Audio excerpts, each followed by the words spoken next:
गरीब school student की लंबी गर्दन। प्रीति बेटा उठ जाओ, तुम्हारे स्कूल जाने का समय हो गया है।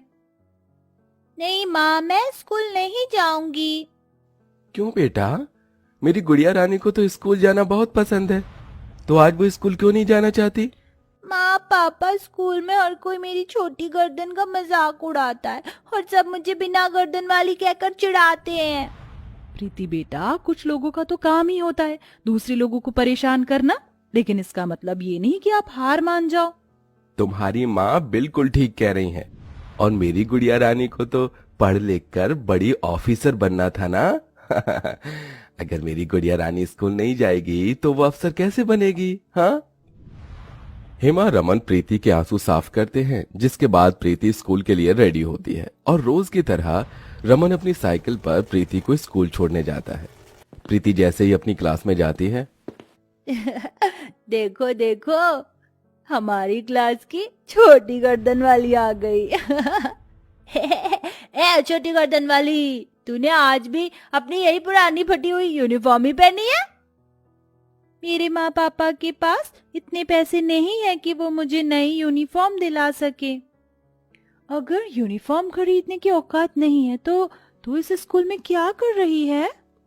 इतना कहकर शेफाली और मयंक मिलकर बेचारी प्रीति का बैग छीनकर उसे क्लास में रखी अलमारी के ऊपर फेंक देते हैं। ये तुम लोगों ने क्या किया? मेरा बैग इतनी ऊपर क्यों फेंक दिया? अब मैं पढ़ाई कैसे करूंगी? अगर इतना ही पढ़ाई करने का शौक है तो खुद जाकर अलमारी से उतार ले। लेकिन मैं तो ये भूल ही गया, तेरी तो गर्दन ही नहीं है, अपना बैग तू देखेगी कैसे? क्लास के सभी बच्चे प्रीति की छोटी गर्दन का मजाक उड़ाते हुए उस पर हंसने लगते हैं। प्रीति के क्लासमेट के साथ साथ प्रीति की क्लास टीचर श्रुति का भी प्रीति के लिए बर्ताव बिल्कुल भी अच्छा नहीं था। स्टूडेंट्स, सबने लिख लिया? अब मैं इसे इरेज करने जा रही हूँ। 2 मिनट टीचर, मैंने अभी नहीं लिखा है। मुझे बोर्ड पर ऐसे लिखे हुए पूरे 10 मिनट हो चुके हैं और तूने अभी तक इसे लिखा ही नहीं। क्लास में बैठे बैठे तू इतनी देर से कर क्या रही है? टीचर, आपने मुझे इन सभी स्टूडेंट्स के पीछे बिठाया है, इसलिए मुझे ठीक से ब्लैक बोर्ड दिखाई नहीं देता। तो तू क्या चाहती है, मैं तुझे यहाँ फ्रंट बेंच पर बिठाऊं ताकि तेरी छोटी गर्दन को देख देख कर मेरा मूड खराब हो जाए? न जाने स्कूल वाले भी कैसे कैसे गरीब और बेकार बच्चों को एडमिशन दे देते हैं। टीचर, अगर मेरी छोटी गर्दन है और मैं गरीब हूँ तो इसमें मेरी क्या गलती है? मैं भी तो इन सभी स्टूडेंट्स की तरह आपकी स्टूडेंट हूँ। तो अब तू मुझसे जुबान लड़ाएगी? श्रुति अपनी टेबल पर रखी हुई छड़ी उठाती है और सीधा प्रीति के पास जाकर उसे बेरहमी से मारना शुरू कर देती है। बहुत दर्द हो रहा है। छोड़ दीजिए मुझे। आज तो मैं तुझे नहीं छोड़ूंगी। बड़ा शौक है ना तुझे मुझसे जुबान लड़ाने का? श्रुति प्रीति को मार मार कर उसके हाथ पैर लाल कर देती है। प्रीति को ऐसे दर्द से रोता देख सभी बच्चे उस पर हंसते हैं। प्रीति को इतना मारने के बाद भी श्रुति नहीं रुकती और प्रीति से ग्राउंड के पूरे कड़ी धूप में 50 चक्कर लगवाती है, जिससे प्रीति की हालत और खराब हो जाती है। प्रीति के लिए यह सब कुछ नया नहीं था। हर दिन प्रीति को उसकी क्लास में इन्हीं सब चीजों का सामना करना पड़ता था। स्टूडेंट, आज की क्लास यहीं खत्म होती है। ए छोटी गर्दन वाली, हमारे जाने के बाद सारी क्लास को अच्छे से साफ कर देना। मैं?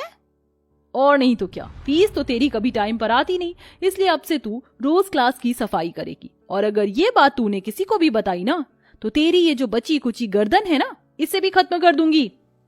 सभी स्टूडेंट्स और टीचर क्लास से चले जाते हैं, जिसके बाद बेचारी प्रीति देर तक स्कूल में रुककर अपनी सारी क्लास को साफ करती है। प्रीति रोज रोज के इन अत्याचारों को सहकर थक चुकी थी। सारी क्लास साफ करने के बाद प्रीति रोते हुए एक जंगल में चली जाती है और बड़ी सी चट्टान पर बैठकर खूब रोती है। भगवान जी, आपने क्यों मुझे इतनी छोटी गर्दन दी? सब लोग मेरा कितना मजाक उड़ाते हैं। मैं तो बस पढ़ लिख कर अपने माँ पापा का नाम रोशन करना चाहती हूँ, लेकिन हर कोई मुझे परेशान करता है। प्रीति चट्टान पर बैठी रो ही रही होती है कि तभी उसके पीछे की झाड़ियों में से कुछ आवाज आने लगती है। कौन है वहाँ? सामने आओ मेरे। प्रीति जैसे ही झाड़ियों को हटाती है तो देखती है कि वहां एक शेर जख्मी हालत में पड़ा है। शेर का एक पंजा शिकारी के बिछाए हुए जाल में फंस गया है, जिससे शेर के पंजे से काफी खून निकल रहा है। ये सब देख प्रीति बहुत डर जाती है। शेर, भागो यहाँ से। मुझे ऐसी हालत में छोड़कर मत जाओ। ये शेर बोल सकता है? हाँ, मैं बोल सकता हूँ। मेरी मदद करो और मेरा हाथ इस जाल से बाहर निकालो। प्रीति को शेर से डर तो काफी लग रहा था, लेकिन उसे इतनी तकलीफ में देख प्रीति अपने डर पर काबू रखती है और जाकर उस शेर का हाथ उस पिंजरे से निकाल देती है और देखते ही देखते शेर का जख्म अपने आप भर जाता है। ये क्या, तुम्हारे जख्म अपने आप कैसे ठीक हो गए? क्योंकि मैं एक जादुई शेर हूँ।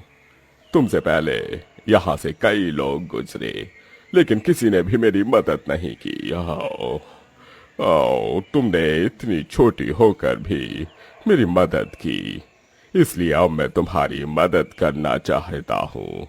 बताओ, तुम्हें क्या परेशानी है? शेर के पूछने पर प्रीति उसे अपने ऊपर हुए सारे अत्याचारों के बारे में बताती है।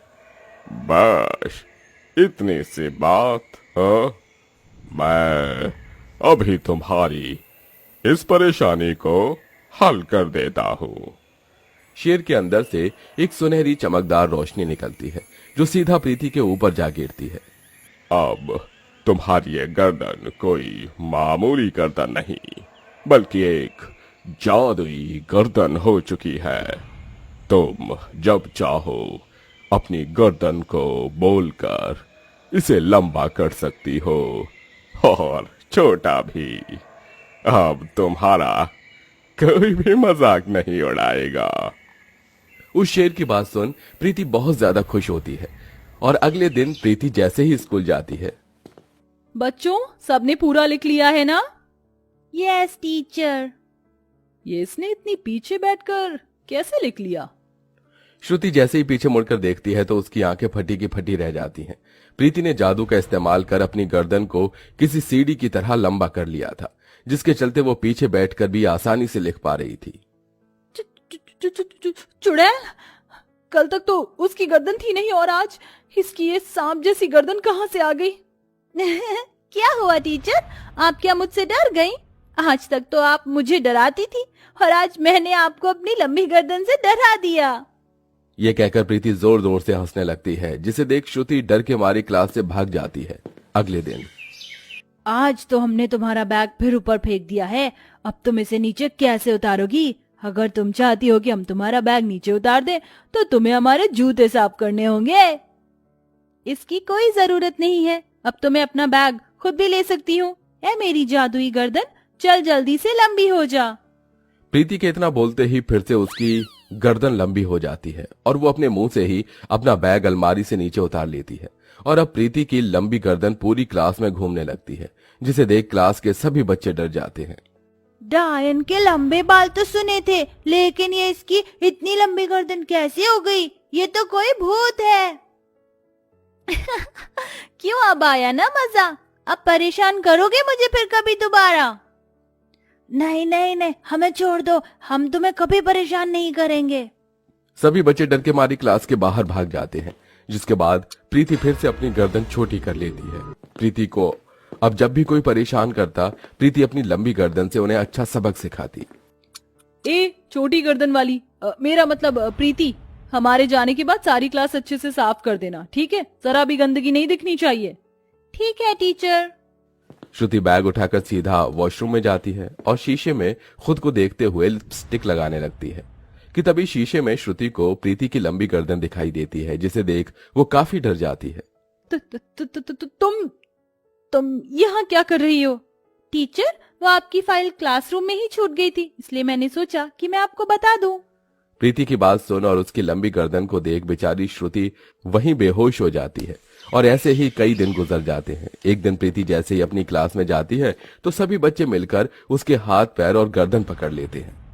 छोड़ो मुझे, छोड़ो, ये क्या कर रहे हो तुम लोग? आज हम तुझे नहीं छोड़ेंगे, बहुत परेशान कर लिया तूने अपनी इस लंबी गर्दन से हमें, लेकिन अब और नहीं। छोड़ो मुझे, छोड़ो मुझे, ए मेरी जादुई गर्दन, जल्दी से लंबी हो जा। प्रीति के इतना बोलते ही उसकी गर्दन फिर से लंबी हो जाती है और प्रीति अपनी गर्दन से उन सभी बच्चों को पकड़कर हवा में लटका देती है। हम गिर जाएंगे, हमें छोड़ो, हमें नीचे उतारो। मम्मी, पापा, कोई बचाओ हमें, हम गिर जाएंगे। सभी बच्चों के चिल्लाने की आवाज सुन श्रुति जैसे ही क्लास में आती है। हे भगवान, प्रीति ये तुम क्या कर रही हो? छोड़ो बच्चों को। इन्हें देखकर तो आपको इनका दर्द महसूस हो गया, लेकिन क्या कभी आपको मेरा दर्द महसूस नहीं हुआ? मेरी छोटी गर्दन है तो इसमें मेरा क्या कसूर? सभी बच्चे यहाँ मेरा मजाक उड़ाते थे, वहाँ उन्हें आपको समझना चाहिए था, लेकिन आप तो उन्हीं के साथ मिल गई। क्या ऐसी टीचर होती है? प्रीति, मैं जानती हूँ जो मैंने किया वो बहुत गलत था, लेकिन अब मुझे मेरी गलती का एहसास हो गया है। प्लीज इन सभी बच्चों को नीचे छोड़ दो। हाँ प्रीति, अब से हम तुम्हें कभी परेशान नहीं करेंगे और तुम्हारे अच्छे दोस्त बनकर रहेंगे। प्रीति, हमें माफ कर दो और हमें छोड़ दो। सभी को माफी मांगता देख प्रीति उनको छोड़ देती है और अपनी गर्दन को पहले की तरह कर लेती है, जिसके बाद अब कोई भी स्कूल में प्रीति की छोटी गर्दन का मजाक नहीं उड़ाता था और फिर सभी उसके अच्छे दोस्त बनकर रहते थे।